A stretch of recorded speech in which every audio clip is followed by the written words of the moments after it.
Halo para juragan, selamat datang kembali di Juragan DevNet. Kali ini kita akan belajar bagaimana menggunakan Vim Tools di Linux. Tapi sebelum kita mulai, jangan lupa untuk like videonya kalau kalian suka, dan subscribe videonya agar saya semakin semangat untuk membuat video edukasi tentang DevNet. Yuk, langsung kita mulai. Vim Tools. Apa itu Vim? Vim adalah pengembangan dari V. Jadi sebelumnya ada tools yang namanya V. Nah, Vim ini adalah V improvement, pengembangan dari Vim tools yang sebelumnya. Bagaimana menggunakannya? Kalian untuk insert mode, kalian bisa mengetikkan A, I atau O ya untuk insert teks yang kalian mau input ke dalam text file di Linux. Ini ada beberapa Vim cheat sheet yang saya buat. Saya refer ke situs ini https://vim.rtorr.com. Kalian bisa coba buka linknya. Di sana bakal banyak banget Vim cheat sheet yang kalian bisa gunakan. Tapi untuk hari ini kita akan belajar beberapa Vim tools yang sepanjang ini banyak digunakan oleh para network engineer untuk menulis file atau menulis script di Linux. Langsung aja kita ke Linux-nya. Oke, ini adalah network automation server yang berjalan di Linux NOS. Di sini saya ada file namanya bgp.txt. Untuk membaca file, kalian pasti masih ingat kita bisa tulis cat, cat, dan nama filenya. Nah, di sini ada konfigurasi router BGP. Nah, untuk menuliskan file, kalian bisa mengetikkan vim bgp.txt. Ya, kalian bisa nulis apapun yang kalian mau. Misalkan kalian bisa mengetikkan exit seperti ini. Nah, salah satu Vim cheat sheet yang bisa kita lakukan adalah DD, seperti yang di awal slide yang kita lihat. Nah, di sini ada DD. DD ini berfungsi untuk menghapus satu baris. B ini berfungsi untuk melompat ke awal kata. U ini sendiri berfungsi untuk undo. Misalkan kalian menghapus teksnya dan kalian mau merecovery, mengembalikan teks tersebut, kalian bisa ketikkan U. Dan juga Ctrl R kalian bisa gunakan untuk mengembalikan perubahan terakhir. Ya, misalkan kalian sudah hapus, tapi ternyata kalian mau balik ke konfigurasi teks sebelumnya, kalian bisa menggunakan Ctrl R. Dan %S all text new text G, ini maksudnya adalah kalian bisa mereplace string or text yang ada di dalam file. GG ini berfungsi untuk menuju ke line pertama dari file. Capital G atau G huruf besar ini berfungsi menuju ke line terakhir dari file. Jadi ini kebalikan dari GG ya. Untuk slash ini untuk mencari teks di dalam file. Dan escape plus -2 Q exclamation mark ini untuk keluar dari file. Just in case misalkan kalian mengedit filenya dan kalian nggak tahu harus mengembalikannya bagaimana. Oke, untuk mengabort text file kembali ke awal, kalian bisa menggunakan escape plus -2 Q tanda seru ya di sini. Dan kalau kalian sudah yakin untuk menyimpan filenya, kalian bisa ketikkan escape. Habis itu kalian ketik -2 W Q dan exclamation mark enter. Maka file teks kalian akan tersave atau tersimpan. Oke, langsung aja kita praktekkan di sini. Di sini saya ada satu file bernama bgp.txt ya. Kita langsung ketikkan aja vim bgp.txt.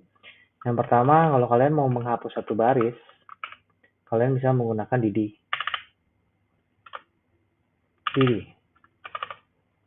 Oke, bentar. Oh, saya ada di posisi insert vim bgp text. Nah, di sini langsung aja dd.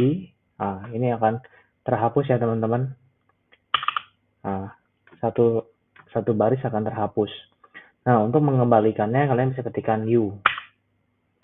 Nah, in case misalkan kalian salah hapus, nah cara mengundo atau mengembalikannya kalian bisa mengetikkan u. Nah, selain itu ada fitur namanya GG ya. Untuk GG itu dia menuju ke line pertama dari file. Misalkan kalian sudah ada di bawah gitu ya. Kalau di kalian membuka file logs kan itu bisa jutaan lines ya. Mungkin untuk perusahaan besar itu bisa mencapai ratusan atau jutaan line baris ya di logsnya. Nah, kalau kalian mau ke top, kalian bisa ketikkan GG. Nah, saya ada di atas. Saya coba ke bawah lagi, saya mencet GG. Nah, saya ada di paling atas baris dari file tersebut. Nah, selain itu, kalau kalian mau ke paling bawah, kalian tinggal ketikkan huruf G besar aja. Kalian ketikkan shift dan ketik huruf G-nya. Nah, ini akan otomatis ke baris paling bawah. Ya, teman-teman. Selain itu, kalau kalian mau melompat ke awal kata, misalkan kalian ada di sini ya, kalian mau ke awal kata dari log neighbor changes ini. Nah, kalian bisa coba ketikkan huruf B. Nah, sorry, awal kata bukan awal baris. Jadi kalau misalkan dari changes S ini mau ke huruf C, maka kalian bisa ketikkan B. Nah, ini lebih cepat ya teman-teman. Kalau kalian misalkan untuk log yang panjang, kalian ada di ujung sebelah kanan, kalian mau ke kiri, nah kalian bisa ketikkan B. Ini akan lebih cepat ke sebelah kiri dibanding kalian mengetikkan kursor seperti ini. Ya teman-teman. Selain itu, ini juga bisa berfungsi untuk mencari teks. Untuk logs yang panjang, 1 juta baris misalkan, kalian bisa mencari find teksnya atau mencari teks dengan mengetikkan slash. Dan kalian cari teks yang kalian mau cari. Misalkan saya ketikkan activate. Nah, ini akan ngeblok seperti ini, teman-teman. Activate. Dia akan mencari file dan ngeblok teks yang kita mau cari. Nah, selain itu, sekarang fungsi selain itu, di Vim ini kalian bisa coba untuk mereplace. Misalkan, untuk kata multicast. Oke. Kita coba cari kata multicast. Oke. Kata multicast hanya ada satu di sini di address strip family IP versi 4 multicast ya teman-teman. Nah, kalau di sini saya coba ganti, misalkan saya mau ganti dengan unicast, yaitu caranya adalah dengan mengetikkan ×2 %s strip. Nah, kalian ketikkan alt text. Alt text ini kata apa yang kalian mau ganti. Di sini kan multicast ya. Saya mau ganti kata multicast. Nah, kata multicast ini saya mau ganti dengan unicast misalkan. Nah, kalian ketikkan kata barunya, habis itu G. Enter. Nah, di sini kita lihat yang tadinya multicast sekarang berubah jadi unicast. Ya, teman-teman. Oke, sekarang kalau misalkan kalian anggap ini salah ketik, oke, dan kalian nggak tahu mau undo atau gimana, atau kalian bingung, kalian ingin mengembalikan ke original teksnya. Nah, kalian bisa ketikkan escape di sini, sorry. Nah, kalian bisa ketikkan escape ×2 Q exclamation mark. Ini maksudnya adalah kalian akan keluar quit dengan pakai exclamation mark, meaning force ya. Nah, ini artinya adalah kalian keluar dari Vim Tools dan kalian tidak akan meng-save tidak akan menyimpan file tersebut yang setelah kalian edit. Nah, kalau kita lihat filenya, tadi kan kita rubah multicast jadi unicast ya. Nah, karena kalian tidak save, maka ini akan balik ke original filenya yang tadinya kita rubah. Misalkan ini ada family IPv4 multicast ya. Tadi kan kita rubah jadi unicast multicastnya. Nah, karena kita tidak save, tidak menyimpan, maka ini akan balik ke multicast lagi. Nah, kalau kita balik lagi ke file, misalkan kita ini ganti manual ya teman-teman, jadi unicast seperti ini ya. Nah, untuk menyimpan file, kalian bisa ketikkan escape, *2, W, Q, exclamation mark. W ini maksudnya adalah write. Write itu berarti kalian akan menyimpan.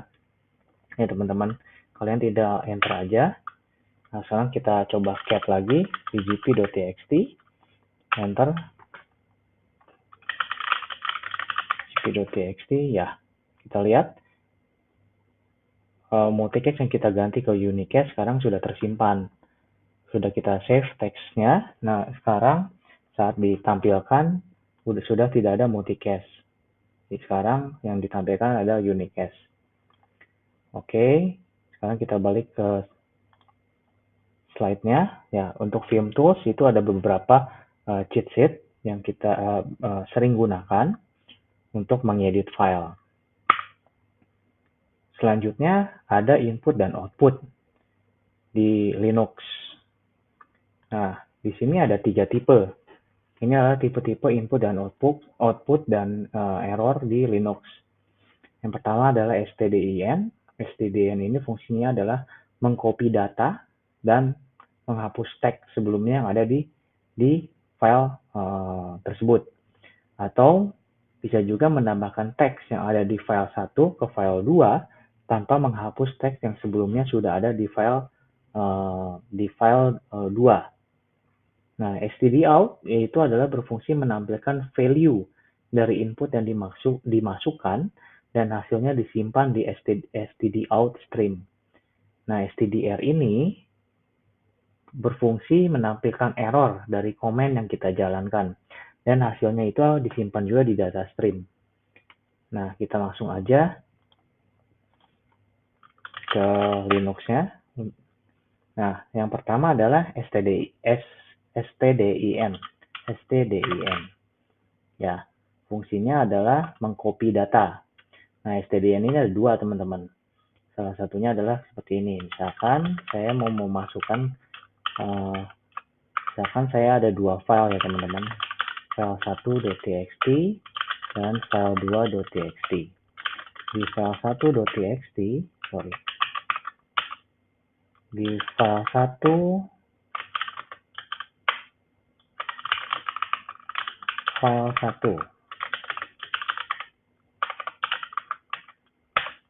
itu file 2. Nah, saya sudah coba tulis file 1 dan file 2 di file 1 dan file 2. Nah, kita lihat kita ada 2 file di sini. Coba kita lihat di cat file 1. Nah, saya tulis file 1 ya teman-teman. Dan di file 2 saya tulis file 2. Nah, stdin ini itu berfungsi untuk mengcopy data. Oke. Nah, misalkan saya mau copy file 1 ini ke file 2. Ya, caranya adalah dengan cp file 1.txt. Nah, tanda lebih besar 1 ke file 2. Nah, kita enter file 1.txt after file 2.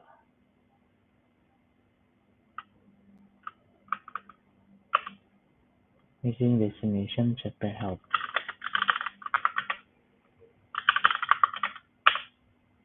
Oke.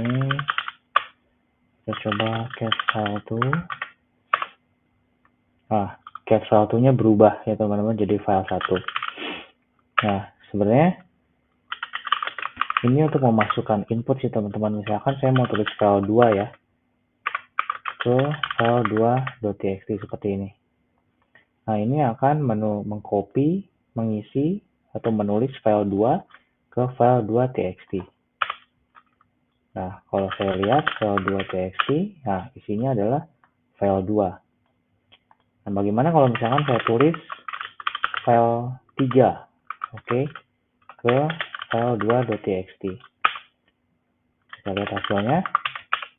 Nah, ternyata dia menghapus isi sebelumnya di file 2 dan menuliskan yang baru, file 3.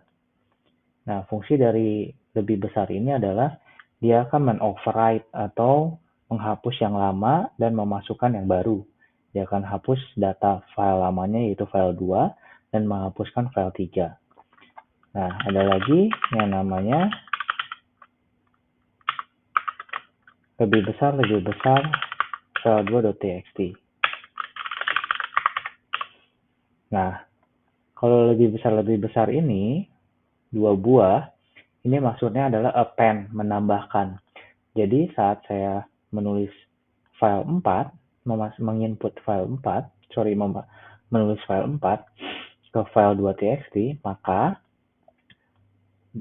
teks sebelumnya, file 3 itu tidak akan dihapus.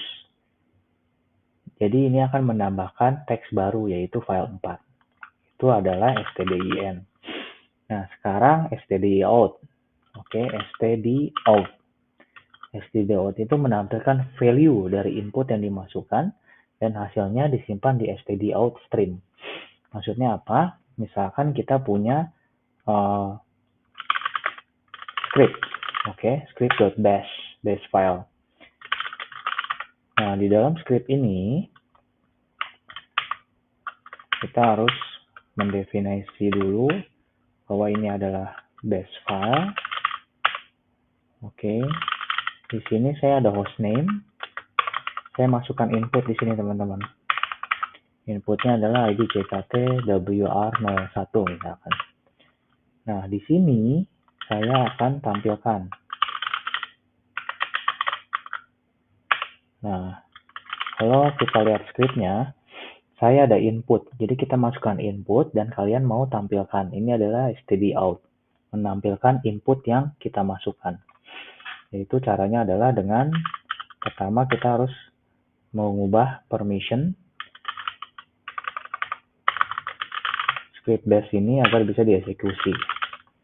Ketik /script bash itu untuk mengeksekusi atau menjalankan script bash. Enter. Nah, input yang tadi kita masukkan itu keluar stdout. Oke, keluar hasilnya ID JKT WR01. Ini adalah stdout. Oke. Terus apa itu ERR, stderr atau stderr ini menampilkan error dari komen yang kita jalankan dan hasilnya juga bisa disimpan di data stream. Contohnya kayak gini. Misalkan kita edit script bash-nya, di situ kita lupa nih. Kita tidak mendefinisikan mendefine bash-nya. Kita save, kita script bash. Nah, nggak ada ya teman-teman. Kita lihat nggak ada definisi /bin/bash-nya. Di situ saat kita execute, sebentar, ada yang salah nih. Script bash, misalkan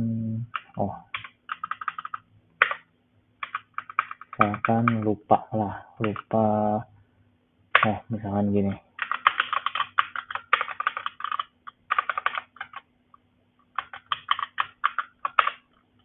Oke, cat script bash. Misalkan kita lupa variabelnya beda ya. Nah, kita jalankan script.bash. Nah, ini. Nah, misalkan di sini kita coba define usr/bin ya, kita ngasal.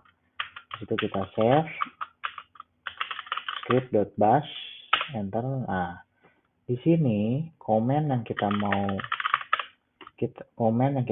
execute ya, echo_hostname, itu kita dapat error di sini bahwa bad interpreter ya, karena interpreter yang kita pilih ada USR bin, bukan bin bus. Oke, makanya kita keluar error. Nah, ini juga sering terjadi nih kalau kalian. Ini juga dibutuhkan untuk melakukan analisis juga. Misalkan kalian punya script, nah saat menjalankan ini error dan menjalankan scriptnya dan mendapatkan hasil error, nah kalian sebenarnya bisa juga menyimpan file ini di misalkan error.log buat nanti kalian bisa menganalisisnya. Misalkan seperti ini. Nah, kan kalau ini hanya satu baris ya. Mungkin kalian bisa mendapatkan banyak baris kalau script kalian panjang. Nah, di sini saya ada file error nih. Nah, error logs. Kita coba cat error log. Oh, nggak ada. Kita coba lagi. Oh, ini harus masukin 2. Cat error logs. Sorry, ini harus masukin angka 2 slash ya, karena ini bukan stdin.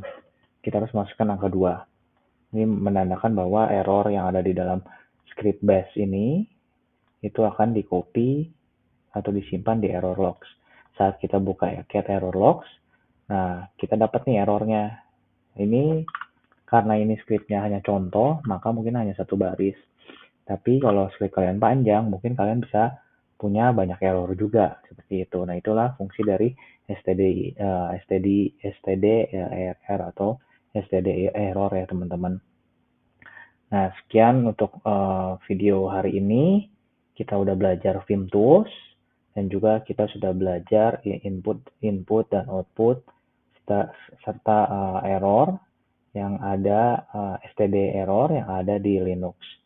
Terima kasih sudah menonton video ini. Jangan lupa untuk like video ini apabila kalian suka dengan video ini dan subscribe video channel YouTube Juragan DevNet ini agar kalian bisa mendapatkan notifikasi atau update video terbaru dari Juragan DevNet.